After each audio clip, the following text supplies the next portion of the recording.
మెదక్ జిల్లా పాపన్నపేట మండల పరిధిలోని నార్సింగ్ గ్రామంలో బతుకమ్మ ఉత్సవాలు వైభవంగా జరిగాయి.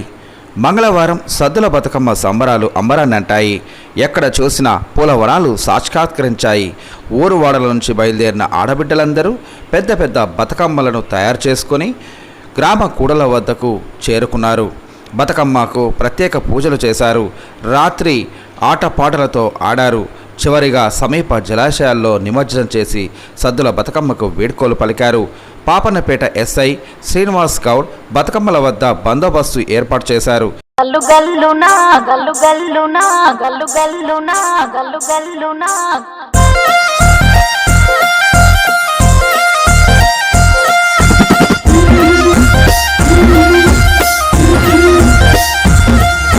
బంతి పువ్వులన్నీ బంగారు వర్ణమై బతుకమ్మ రూపమై మెరిసెనే. ఎర్ర కలువ పూలు చెరువు తల్లి నుదుటి మీద సింధూరం అద్దినట్టు విరిసెనే.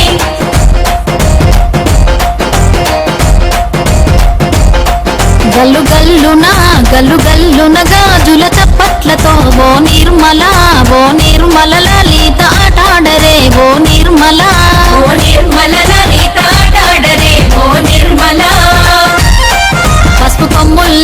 పసుపు కొమ్ముల్ల గౌరమ్మ రూపమాయనే ఓ నిర్మల లలిత ఆడిపడరే ఓ నిర్మల లలిత